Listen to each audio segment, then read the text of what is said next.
وما أرسلناك إلا رحمة للعالمين. Bismillahirrahmanirrahim. Assalamualaikum warahmatullahi wabarakatuh. Alhamdulillah, wassallallahu wala hawla wala quwwata illa billah. Shalatu wassalamu ala Rasulillah wa ala alihi wa sahbihi wa wala wa nifidin azani Allah wa iyyakum. Alhamdulillah, bersyukur kepada Allah Subhanahu wa taala yang mana atas berkat nikmatnya kita masih bisa bangun di pagi hari ini untuk menikmati ibadah sholat subuh, sekaligus kemudian kita melanjutkan majelis ilmu kita yang masih berkutat seputar pernikahan. Kitab yang kita akan pelajari yaitu judulnya, terjemahnya pernikahan. Ini diambil dari kitab Manhajus Salikin. Nah, ada yang menulis Minhajus Salikin, yaitu jalannya orang-orang yang mendaki. Mendaki apa? Mendaki ya kepada Allah Subhanahu wa taala. Nah, kitabnya ini kalau kita cek kitabnya itu kayak gini bentuknya.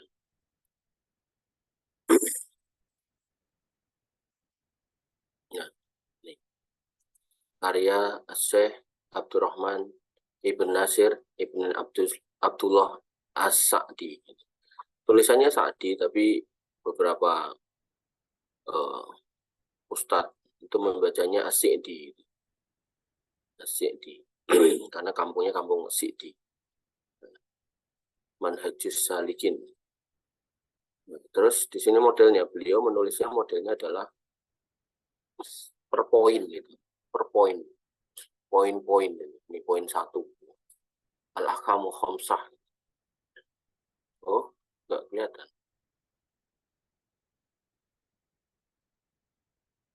Kelihatan. Nah. Kelihatan nggak? Ya ulangi di depan ya. Kitabnya kayak gini, Manhajus Salikin fi Taudhi'il Fiqh Fiddin, Al-Fiqh Fiddin, yaitu jalan mendaki atau buat para pendaki dalam naungan fikih tentang agama.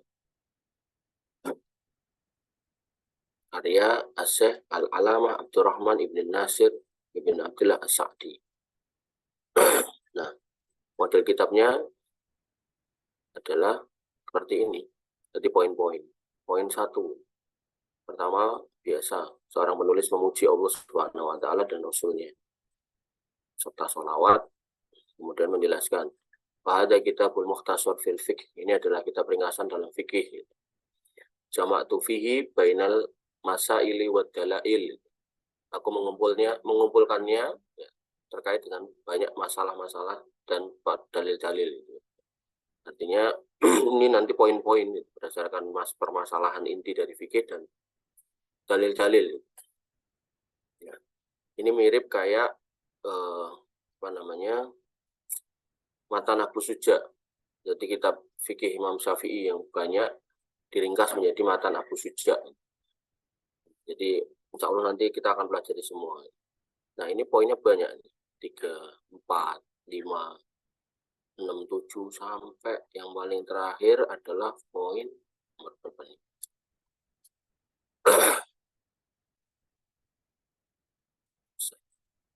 Nih. Poin 679. Ya. Nah, kita nggak mempelajari, sementara belum mempelajari ini, tapi kita mempelajari kitab yang tadi itu buka, yaitu, sekalian aja. Nanti kita akan pelajari kitab yang yang berbahasa Indonesia.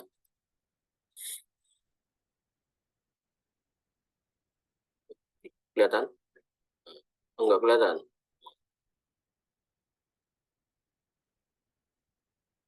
Mana? Ini. Kelihatan nggak? Kelihatan. Nah, tapi kita langsung ke poin yang ke ini. Kitab nikah. Di sini nggak disebut poin-poinnya ya, tapi ini 179 halaman sampai 217.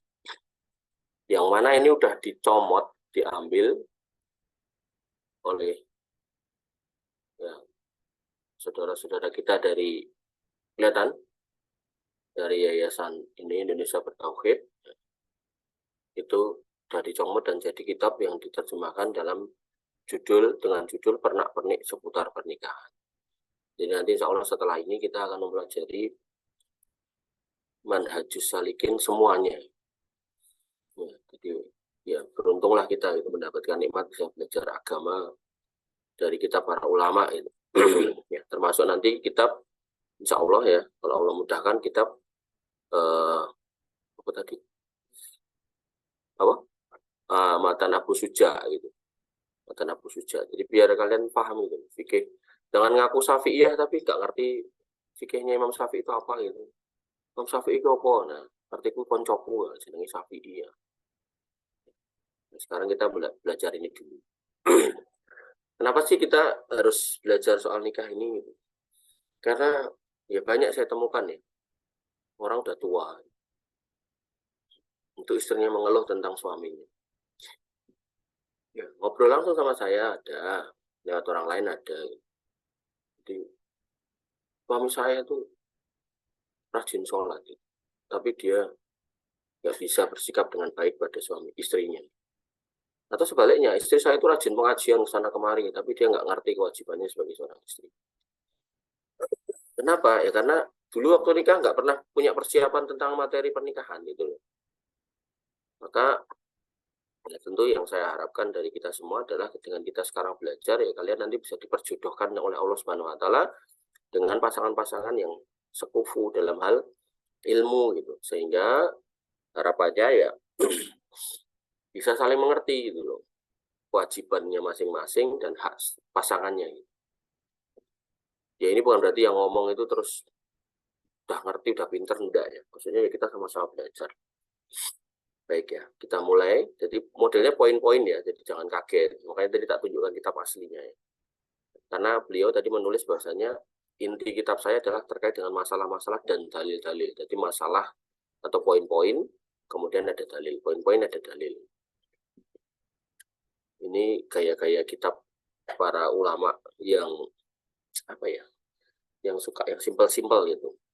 Banyak itu. Nanti biasanya ulama setelahnya dia mensarah kitab itu. Gitu. Menjelaskan pakai penjelasan yang lebih panjang. Baik, kita mulai ya. Kita mulai dengan kitab nikah, poin 495. Jadi jangan kaget ya. Tadi kan sampai 679 ya kalau nggak salah tadi ya, terakhirnya. Maka kalau ini 495 berarti udah tengah bagian bawah itu. Mau mendekati selesainya kitab tadi. Bahwasanya poinnya adalah intinya, nikah merupakan tuntunan para rasul. Nggak cuma Nabi Motok, Nabi sebelumnya juga menikah. Nah, kita pahami. Kemudian 496, Nabi SAW bersabda, ya ma'syarus sabab, wahai para pemuda, man istata'a minkumul ba'ah falyatazawwaj. Barang siapa di antara kamu yang mampu memberikan nafkah, maka menikahlah. Fa innahu aghaddu lil basari wa ahsanu lil farji. Karena itu lebih menjaga pandanganmu dan juga lebih menjaga kemaluanmu. Wa man lam yastati' fa alaihi bisawm. Kalau kamu nggak mampu, maka puasalah. Fa innahu lahu wija. Karena puasa itu akan menjadi perisai. Ya. Di sini ada kata-kata menundukkan pandangan dan menjaga kemaluan. Kalau masih ingat, orang yang pandangannya liar, ya biasanya nanti secara seksual dia nggak terkontrol. Makanya kalau udah menikah, nanti ada hadis yang pernah kita pelajari juga, bahwasanya kalau kamu melihat seorang wanita yang menggerakkan syahwatmu, maka temui istrimu. Nah, temui istrimu, karena apa yang dimiliki istrimu sama dengan yang dimiliki wanita yang kamu lihat tadi. Jadi jelalatan mata keranjang itu nggak benar. Jadi ada sebuah video viral tuh ada dua orang perempuan entah SMA entah SMP saya nggak tahu pakai seragam sekolah, seragam olahraga sekolah gitu lewat di depan ya orang-orang pakai sarung dan pakai baju dan pakai peci. Laki-laki banyak mungkin ada 20-30-an dan banyak yang rokok gitu. Jadi saya menduga itu ya pesantren itu ada pesantren. Itu perempuan yang dua lewat itu ya disingsoti, digoda gitu. Benar-benar nggak kelihatan adabnya gitu. Ya. Maka hal seperti itu tidak boleh gitu. Ya, nggak boleh. Jadi kalau ada wanita lewat ya nggak boleh disingsoti, nggak boleh diganggu. Makanya dalam hadis yang lain dikatakan iyyakum wal julus ala turuqat. Gitu. Jangan kamu duduk di pinggir-pinggir jalan. nongkrong di jalan. Kemudian para sahabat bertanya, gimana kalau kemudian kami harus dan kami butuh di situ, kata Nabi SAW, kalau emang perlu ya silakan, tapi berikan hak jalan. Apa itu? Wadul basori wa kaful ada. Tundukkan pandanganmu dan cegah tanganmu dari berbuat aniaya pada orang yang lewat, gitu kan. Kemudian wa ta'muruna bil ma'rufi wa tanhanil munkar. Dan kamu perintahkan pada yang ma'ruf dan kamu larang dari yang munkar. Bukan dibalik-balik gitu. Matanya jelalatan gitu kan, terus tangannya ganggu orang, kemudian bukannya mencegah kemungkaran malah ngajak temennya berlaku kemungkaran di jalan. Nah, ini kan yang terjadi banyak gitu kan. Maka hal yang seperti ini ya sebaiknya dihindari. Allah Ta'ala. Kemudian poin 497. Nabi SAW bersabda, tungkahul mar'atul li arba. Wanita itu dinikahi karena 4 sebab. 5 liha karena hartanya, wali hasabiha karena nasabnya. Nah, hasab itu nasab gitu. Wa jamaliha dan karena kecantikannya, walidiniha dan karena agamanya. Fadfar bidzatiddin taribat yadak yaminuka. Maka perhatikan urusan agamanya atau pilih wanita karena agamanya. Kalau enggak karena agama maka rusak semua urusannya. Jadi silakan kamu nikah wanita karena cantik, silakan. Kalau dia nggak paham agama, ajari agama. Itu ya cara memahaminya gitu. Jadi kalau kamu nekat milih wanita karena hartanya, silakan. Tapi ajari dia agama, biar rumah tanggamu nggak binasa. Nah, kamu milih wanita karena nasabnya, anaknya Pak Lurah, anaknya Pak Camat, Pak Bupati, silakan. Ya toh. Tapi kalau dia nggak paham agama, ajari agama. Atau yang ketiga, kamu nikahi orang karena cantiknya, silakan. Kalau dia nggak paham agama, maka ajari agama. Itu cara keluarnya, jalan keluarnya. Tapi kalau kamu nggak sanggup ngajari agama, ya udah nggak usah nyari orientasi kaya, nggak usah nyari orientasi anak orang gimana-gimana, nggak usah nyari yang cantik, nyari yang solihah dalam artian paham agama. Itu rumah tanggamu akan damai, itu lebih baik. Syukur-syukur bisa terkumpul empat-empatnya kalau bisa. Udah kaya, anaknya orang terhormat, cantik, agamanya bagus. Nah, kalau bisa, ini ya jangan lupa cerminnya dipakai dulu, gitu loh. Nah, kita anaknya siapa, harta kita sebanyak apa, ya kan, seganteng apa kita, gitu kan. Nah, maka jadi ada dua model ya. Model yang pertama adalah cari langsung yang agamanya baik, ya. Atau silakan karena hartanya, ya, atau karena nasabnya, atau karena cantiknya. Tapi kalau mereka belum paham agama, ya tugas seorang laki-laki mengajarinya agama. Allah Ta'ala.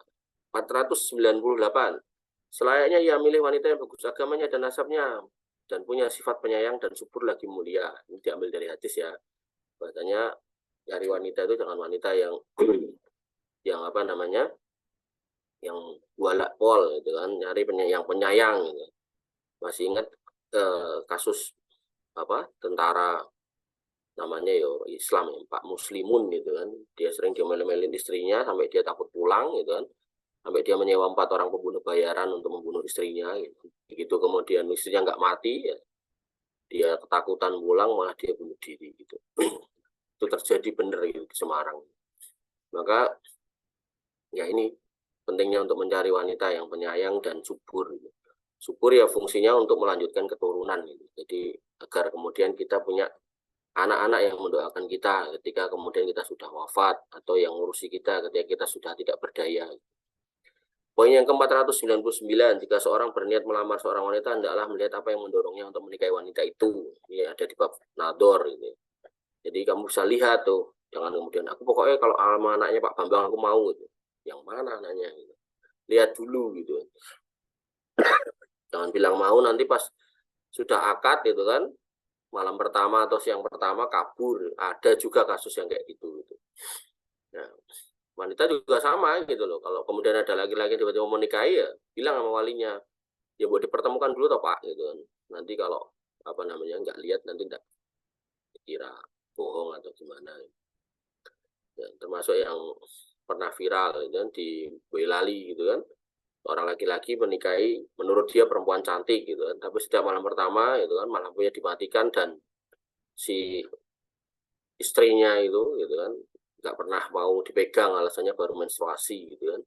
Sampai sekian bulan ternyata terungkap kalau dia laki-laki gitu kan. Jadi ya banyak kerusakan-kerusakan ya ketika syariat itu ditinggalkan. Poin yang ke-500, seorang laki-laki nggak boleh meminang seorang wanita yang telah dipinang oleh orang lain sama muslim sebelum peminang pertama mengizinkan atau membatalkan. Jadi nggak boleh ngerayah, heker-hekeran soal wanita. Ya. Artinya kalau kamu tahu seorang wanita ini sudah dipinang orang lain, gitu kan, kamu temui itu orang yang minang, gentle. Gitu. Mas Fajar, ya toh, Mbak Es yang mbok lamar itu, ya toh, saya juga ketoknya minat, gitu kan. Kira-kira jenengan bisa nggak mundur? Oh mau, tapi kasih saya duit 100 juta. Nggak apa-apa, itu bagian dari kesepakatan kalau emang mau. Tapi apakah kemudian pihak kedua ini langsung diterima sama perempuan? Ya belum tentu. Kehilangan 100 juta, terus ditolak, ya soalnya. Makanya ya main aman aja lah. Nggak usah rusuh nyari wanita. Dan sebagai seorang wanita nggak usah bangga ya, kemudian kalau ada banyak yang ngantri itu. Karena berarti yang ngantri itu punya orientasi tertentu. Tinggal apa nih? Oh diantri karena cantiknya. Nanti kalau kamu nikah dengan laki-laki yang karena sebab cantik ya, kalau kamu udah nggak cantik ya ditinggal. Gitu. Maka sekali lagi kembali kepada agama tadi. 501, tidak boleh meminang wanita yang sedang dalam masa iddah. Rondo anyaran dipinang nggak boleh. Janda baru aja, suaminya meninggal dipinang nggak boleh. Tapi boleh memberikan isyarat sindiran lamaran kepada seorang janda yang tinggal mati atau yang selainnya. Sindiran di sini tidak bermakna langsung ya. Ya, tidak bermakna langsung gitu. Tidak langsung kemudian ngelamar gitu kan. Kan ngelamar juga bisa dengan sindiran ya. Tapi ini maksudnya ya omongan-omongan yang tidak bermakna ngelamar. Ya, tidak bermakna ngelamar. Allah Subhanahu wa taala berfirman, "Wala junaha 'alaikum fima arradtum bihi min hidbatin nisa." Tidak ada dosa bagi kamu untuk meminang wanita dengan sindiran atau menyembunyikan keinginan mengawini mereka dalam hatimu. Jadi menyindir wanita untuk meminang itu boleh, tapi dalam konteks wanita yang masa iddah, itu nyindirnya bukan langsung menuju kepada pinangan. Contohnya 503 disebutkan, aku mengharapkan wanita seperti kamu, atau janganlah engkau jauhkan dirimu dariku, dan kalimat sejenisnya. Jadi ini kan makna kalimat ini tidak maknanya langsung meminang walaupun sindiran. Tapi dia menunjukkan bahasanya, oh aku ada kecondongan sama kamu nih gitu. Tapi bukan berarti aku mau ngelamar kamu gitu, enggak. Jadi lebih kepada ya tergantung wanitanya. Kalau memahami itu sebagai bentuk penantian dan wanitanya juga mau ya tunggu sabar aja gitu. Tapi ini bukan minang gitu. Nah, contoh sindiran dalam minang itu misal gini. Kayaknya kamu cocok deh jadi ibu dari anak-anakku. Itu kan lebih mengarah ke meminang gitu. Tapi kalau ini mengharapkan wanita sepertimu gitu. Ini kan belum meminang. Tapi kalau udah ibu dari anak-anakku, itu kan udah minang. Maukah engkau jadi ibu dari anak-anakku, itu minang. Nah itu nggak boleh ya. Kalau wanita dalam masa iddah nggak boleh disindir seperti itu. Dan sebagai wanita juga kalau ada yang melakukan kayak gitu di masa iddah ya nggak usah kemudian guyu dewe gitu, biasa aja. Karena setan itu ngepeti terus gitu, agar kamu kemudian jatuh dalam dosa. Ingat kalau kita nikah dalam masa iddah itu nikahnya nggak sah. Otomatis kalau nekat nikah ya berarti hubungannya hubungan perzinahan. Nauzubillah. Poin 504, dibacakan khutbah akad nikah sebagaimana diriwayatkan dari Ibnu Mas'ud radhiyallahu anhu, ia berkata Rasulullah SAW mengajarkan kepada kami doa untuk hajat, suatu hajat sebagaimana beliau mengajarkan kepada kami tasyahud di dalam sholat, yaitu ini yang sering kita dengar. Alhamdulillah, ini namanya khutbah hajat. Nahmadu wa nasta'inu wa nastaghfiru wa na'udzu billahi min syururi anfusina min sayyiati a'malina may yahdihillahu fala mudilla lahu wa may yudlil fala hadiya lahu, asyhadu an la ilaha illallah wahdahu la syarika lahu wa asyhadu anna Muhammadan abduhu wa rasuluh. Kemudian baca 3 ayat, ya ayyuhalladzina amanu taqullaha haqqa tuqatih wa la tamutunna illa wa antum muslimun, ya ayyuhan nasu taqu rabbakumul ladzi khalaqakum min nafsin wahidah wa khalaqa minha zawjaha wa bassa minhuma rijalan katsiran wa nisaa wa taqullaha alladzi tasaaluna bihi wal arham innallaha kana 'alaikum raqiba. Ya ayyuhalladzina amanu taqullaha wa qulu qawlan sadida yuslih lakum a'malakum wa yaghfir lakum dzunubakum wa may yuti'illaha wa rasulahu faqad faza fawzan 'azima. Kemudian baru ditambahkan ya kan dengan tema-tema pernikahan gitu kan. Jadi orang kalau melakukan khutbah nikah itu harusnya yang dibaca ini ya, sunahnya ya dibaca ini sama 3 ayat ini, kemudian baru ya kan diisi dengan tema pernikahan. Ketahuilah bahwasanya menikah itu adalah sunnah para nabi gitu. Oleh karena itu maka kita diperintahkan untuk menikah. Bagi yang sudah menikah maka kita diperintahkan laki-laki untuk mencari nafkah, istri diperintahkan untuk berbakti kepada suaminya dan seterusnya dan seterusnya. Gitu ya. Jadi nanti kalau kamu diminta untuk khutbah nikah udah tahu nih, baca nih, hafalin nih. Ya. Ya siapa yang minta saya gitu? Ya nggak tahu, mungkin kakakmu, adikmu, gitu kan, saudaramu, ponakanmu. Jangan sampai kemudian gini loh, oh sini nggak ada yang bisa gitu kan, terus nggak ada khutbah nikahnya. Ya, walaupun itu hukumnya sunnah ya, nggak wajib ya. Artinya kalau nggak ada juga nggak apa-apa. Cuman dengan adanya wasiat-wasiat seperti ini, ya harapannya ya rumah tangga itu menjadi sakinah mawaddah warahmah beneran. Gitu. Poin 505, perkara yang wajib pada saat akad nikah, yaitu pertama ijab, yaitu lafadz aku nikahkan engkau dengan anakku, bla bla bla, dan qabul. Jadi waktu akad itu saya terima nikahnya atau saya menerima dan seterusnya. Jadi di sini cuma disebutkan dua ya. Nah, yang kita usah pelajari situ ada mahar, ada saksi, ada wali, gitu, itu wajib juga. Demikian yang bisa kita sampaikan dan kita diskusikan. Kurang lebih mohon maaf. Assalamualaikum warahmatullahi wabarakatuh. Assalamualaikum warahmatullahi wabarakatuh.